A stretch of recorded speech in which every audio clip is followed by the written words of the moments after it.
So welcome to exam feast. So last class में हमने देखा कॉम्प्लेक्स नंबर क्या होते हैं, उसका एक ब्रीफ इंट्रोडक्शन लिया और कॉम्प्लेक्स नंबर को हम रिप्रेजेंट कैसे करते हैं z से। So z is equal to a plus B iota, इस तरह से हम लोग रिप्रेजेंट करते हैं कॉम्प्लेक्स नंबर को, जिसमें हमारा a क्या है वो हमारा रियल पार्ट है, this is my real part, और दूसरा जो पार्ट है वो मेरा है इमेजिनरी पार्ट, और इसको हम लोग बोलते हैं कॉम्प्लेक्स नंबर। ठीक है, एग्जाम्पल हमने देखे बहुत सारे वहां पर, z is equal to let say 2 plus 3 iota. ठीक है, ये क्या हो गया, ये मेरा एक कॉम्प्लेक्स नंबर हो गया। और हमने देखा i की वैल्यू क्या होती है -1, रूट के अंदर आयोटा स्क्वायर क्या होता है -1 हो जाएगा, और आयोटा क्यूब हो जाएगा माइनस आयोटा। ठीक है, लास्ट वीडियो अगर नहीं देखा है तो आप देख कर आइए। ठीक है, ज्यादा क्लियर होंगी सारी चीजें। क्लियर? ठीक है भाई, अब आगे बढ़ते हैं। तो सबसे पहली चीज हम यहां पर देखेंगे, क्वेश्चन आपको मिलेगा एग्जांपल नंबर 1। उसको देखने से पहले आपको एक चीज बता दूं कि दो कॉम्प्लेक्स नंबर है लेट से आपके पास। So z1 is equal to let say a1 plus b1 iota, और एक दूसरा कॉम्प्लेक्स नंबर है z2 is equal to a2 plus b2 iota. Let say दो कॉम्प्लेक्स नंबर हैं और ये आपको इक्वल करने हैं। तो ये कब इक्वल होंगे? देखिए भाई, जब दो अलग अलग कॉम्प्लेक्स नंबर हों और उन दोनों को इक्वल करना है आपको, या चेक करना है कि वो इक्वल है कि नहीं है, तो आप क्या करेंगे, रियल पार्ट को रियल के साथ कंपेयर कीजिए। ठीक है, और आप इमेजिनरी पार्ट को आप इमेजिनरी के साथ कंपेयर कीजिए। क्लियर? तो अगर a1 आपका, इफ a1 आपका a2 के बराबर हो जाए और b1 आपका b2 के बराबर हो जाए, then you can say z1 is equal to z2, आपके दोनों कॉम्प्लेक्स नंबर बराबर हैं। क्लियर? एग्जाम्पल नंबर 1 देखिए आप फटाक से। ठीक है, example number 1। Okay, example number 1 में दिया है इफ 4x, देखिए भाई एनसीईआरटी लेकर बैठा कीजिए आप लोग। ठीक है, एनसीईआरटी सामने रखिए तभी फायदा है, अदरवाइज आप क्वेश्चंस को देख तो लेंगे, समझ लेंगे, लेकिन फैमिलियर नहीं होंगे एनसीईआरटी के। तो एनसीईआरटी खोल के रखें, एग्जाम्पल नंबर 1 निकालें एनसीईआरटी का। ठीक है, न्यू एनसीईआरटी, न्यू एडिशन नहीं है तो आप पीडीएफ डाउनलोड कीजिए। ठीक है, वेबसाइट से, ऑफिशियल वेबसाइट से। ठीक है, वहां पे 2024 ध्यान रखिएगा, सेशन जरूर देख लीजिएगा वहां पर। अगर आप पीडीएफ डाउनलोड कर रहे हैं तो ये सेशन वहां पर लिखा होगा। ठीक है, यहां पर आपको सारे के सारे जो लेटेस्ट सिलेबस के अकॉर्डिंग ही क्वेश्चंस मिलेंगे, कुछ भी आपको अननेसेसरी करने की जरूरत नहीं है, क्योंकि आपके पास सब्जेक्ट्स और भी हैं।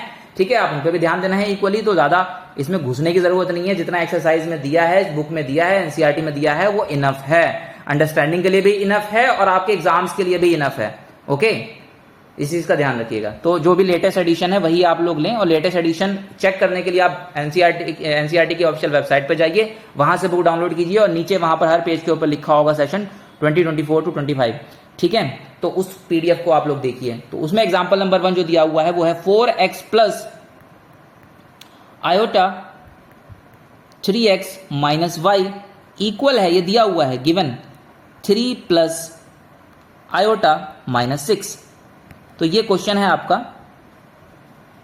ठीक है, और बोल रहा है where x and y are real numbers. Okay, ठीक है, then find the value of x and y। So we have to find x क्या होगा और y क्या होगा। ये गिवन है, this is given to you, मतलब गिवन है मतलब इक्वल दिया हुआ है। और हमने ऊपर देखा है कि दो कॉम्प्लेक्स नंबर कब इक्वल होते हैं, जब उनका रियल पार्ट रियल के बराबर हो और उनका इमेजिनरी पार्ट इमेजिनरी के बराबर हो।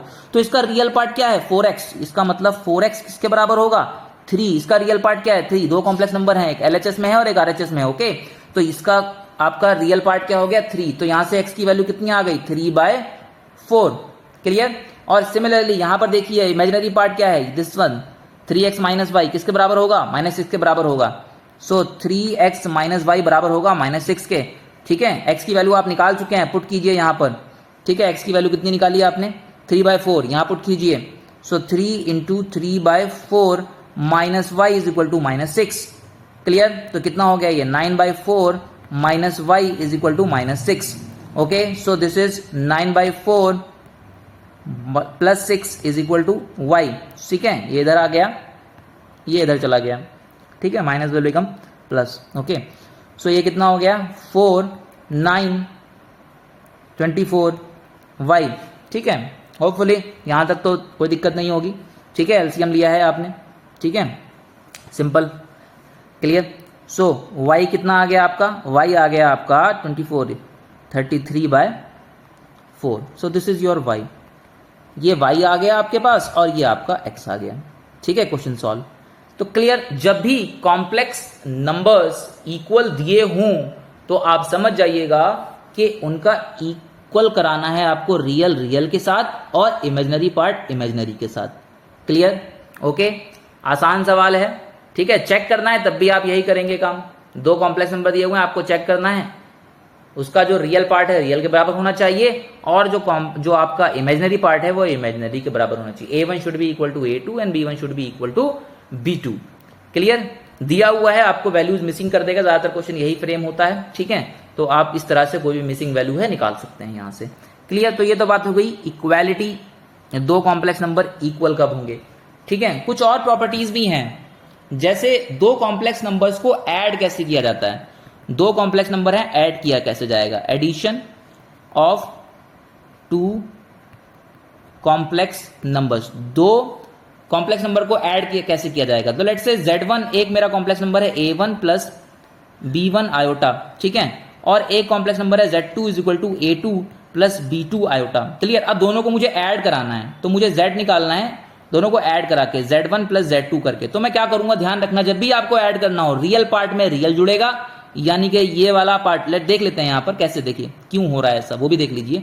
Z1 की वैल्यू मैंने डाल दी A1 प्लस B1 आयोटा और Z2 की वैल्यू में डाल दी A2 प्लस B2 आयोटा, ठीक है। अब यहां पर देखिए रियल पार्ट में रियल जुड़ेगा, ध्यान रखिए। सो A1 प्लस A2 ये हो जाएगा एक साथ, और इमेजिनरी पार्ट में इमेजिनरी पार्ट जुड़ेगा, ठीक है। तो ये हो जाएगा B1 आयोटा, आयोटा आयोटा को दोनों में कॉमन निकाल लेता हूं तो B1 plus B2 become iota, ठीक है। ये तो बात हो गई जनरली दिखाने की। अब इतना सब कुछ छोड़ के आप सीधा एग्जांपल पे आ जाइए, तुरंत समझ में आएंगे करना क्या है आपको, क्योंकि एट दी एंड देखिए मैथ्स के अंदर थ्योरी सिर्फ देखी जाती है, करा आपको क्वेश्चन ही जाते हैं। तो अगर थ्योरी आप देख रहे हैं, कोई भी जनरल फॉर्मूला बनाया जा रहा है तो ध्यान न दीजिए, ये फिजिक्स नहीं है, ठीक है ना, ये मैथ्स है।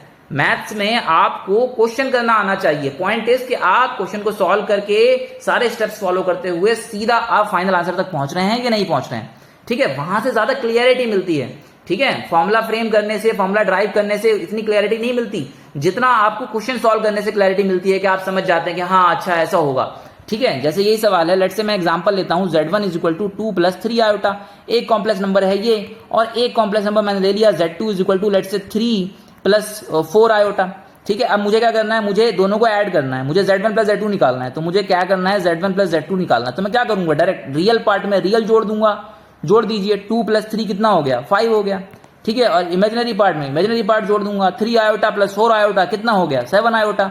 सो this is my answer, add कर दिया मैंने, this is my final answer. अब सिमिलरली सब्ट्रैक्शन करना होगा, difference of two complex numbers, तो क्या करूंगा, same simple. So let's say Z1 is equal to, let's say मैं डायरेक्ट अप करके दिखाता हूं आपको, 5 प्लस 3 आयोटा, ठीक है। और दूसरा एक नंबर दिया हुआ है, लेट्स से कॉम्प्लेक्स नंबर दिया हुआ है Z2 is equal to let's say 6 plus 2 iota. अब मुझे क्या करना है, मुझे ऐड नहीं, इस बार सब्ट्रैक्ट करना है, माइनस करना है। तो Z1 माइनस Z2 करना है, ठीक है। मुझे Z निकालना है, Z1 माइनस Z2 करके। तो क्या करूंगा, इसका रियल पार्ट में से इसका रियल पार्ट घटाऊंगा, ठीक है। तो क्या करूंगा, 5 में से 6 घटाऊंगा, ठीक है। क्लियर, आप चाहें तो यहां रख के भी कर सकते हैं इस चीज को, ठीक है। सिंपल, ये बिल्कुल वैसा ही हो गया अलजेब्रा, सिंपल अलजेब्रा जैसे आप लोगों ने 8 या 7 क्लास में किया था। अब आप Z1 रख दीजिए यहाँ पे, 5 प्लस 3 आयोटा करके दिखा दीजिए, कोई दिक्कत नहीं, क्योंकि एट दी एंड तो आपको करके ही दिखाना है, ठीक है। माइनस, अब यहां पे रखेंगे 6 प्लस दिस इज 2 आयोटा, रख दिया, ब्रैकेट्स खोल दीजिए, 5 प्लस 3 आयोटा माइनस 6, ठीक है, माइनस 2 आयोटा। क्लियर, अब यहां से कितना, 5 में से 6 गया -1, और 3 में से 2 गया तो 1 आयोटा, यानी कि आयोटा। तो this is your answer. Clear, तो सिंपल आपको एक बाइनोमियल की तरह ट्रीट करना है इसको, जैसे आप बाइनोमियल करते थे ना ट्रीट, बिल्कुल वैसे ही ट्रीट करना है इसको। आयोटा वाला जो एक टर्म है वो आयोटा के साथ ही सिंप्लीफाई होगा, और खाली वाला जो टर्म है that is your real part, वो रियल के साथ ही सिंप्लीफाई होगा। सिंपल इतनी